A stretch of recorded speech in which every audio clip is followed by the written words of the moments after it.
Hi guys, Josh here, aka Beards and Books, and today, if you couldn't already tell, I am doing a spoiler-free review for A Map of Days, which is book 4 in the Miss Peregrine's Home for Peculiar Children series. It's a mouthful.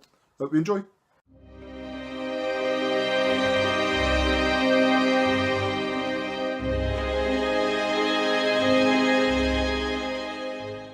So guys, this is a series that I've raved about for, well, probably since I've been on booktube. I think it's a really, I don't want to say underrated series because, you know, the book's had film, it's almost for a fourth book, it's obviously doing really well, but it's not one that I hear a lot of people talking about.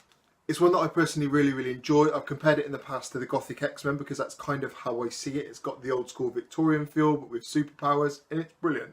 Obviously, this is a review for book 4, so if you haven't read the other books, I mean, feel free to watch along and listen along to see if it sounds like something you'd enjoy. I'm not going to give away too many spoilers for the past 3 books, so I really won't worry too much about that. So with book 4, we pick up straight after book 3. Now this is going to be a tiny spoiler because I have to kind of mention how the book starts. If you read book 3, you will know at the end Jacob leaves Miss Peregrine's Home for Peculiar Children and the other children behind after the Battle of Devil's Ark. But he then, I think it's after a couple of weeks have gone by, he's really struggling with his family life, and Miss Peregrine and the other children actually go to his home outside of their loop to see Jacob. I'm not going to explain how that all happens because if you haven't got to book 3, it is slightly spoilery, but yeah, it follows on pretty much straight after book 3. We've got the normal interesting parts of Miss Peregrine, so we've got the thing that I really enjoy about this book is the different way that the story is told. So it's told through pictures as well as actual through standard writing. Interesting thing in this book, it's the first time where we get pictures in colour because we're not just focusing on the Victorian era and times of around that nature. We're moving forward and on up until more of a modern day, and obviously the children are in the modern world.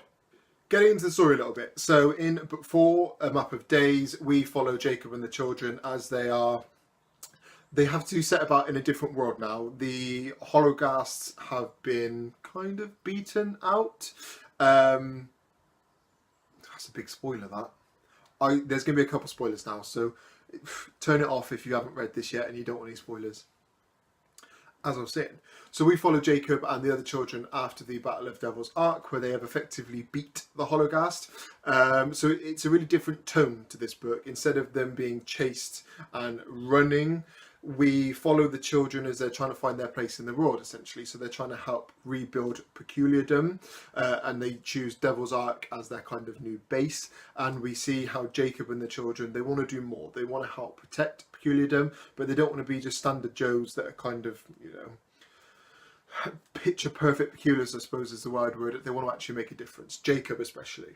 So through the story, we follow Jacob as he looks into his granddad's past a bit more, and we follow Abe a bit more in terms of digging into his history and finding out what he did to help peculiars and how he kind of helped take children that were new to Peculiardom and kind of introduce them to the world and so on and so forth. And we follow Jacob as he tries to get into that line of work himself. He essentially wants to help peculiars escape the bad guys and get invested in the peculiar world. And you imagine if you woke up one day and you had a brand new superpower, you didn't know how to use it, you didn't know anyone you could talk to. Jacob and the guys want to be those people. Moving into positives, I really enjoyed the dynamic between Jacob and the other children in this book.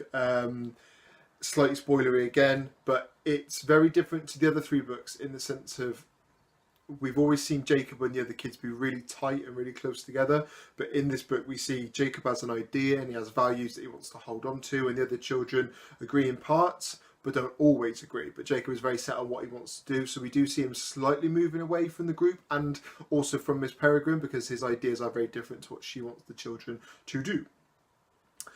Other positives, there are a lot of new characters that are introduced in this book and they do it seamlessly. It doesn't feel like there's any gap and there's any characters where you're kind of unsure as to why they're there. It's done well. There are sort of side villains or mini villains that are brought in well. It's left very open at the end, and I really look forward to seeing how Ransom Riggs does the next book. There would definitely be a next book, you can tell by the end, and the story is going in a completely different direction.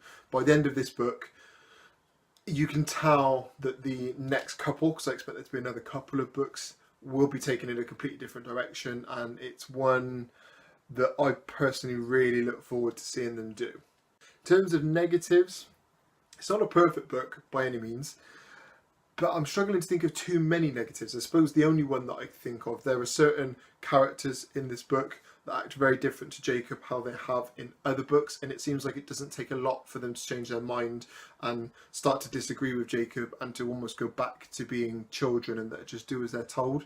And I say that's a negative because we forget that these peculiars are, most of them are like 80, 90, 100 because they've been living in the time loop over and over again.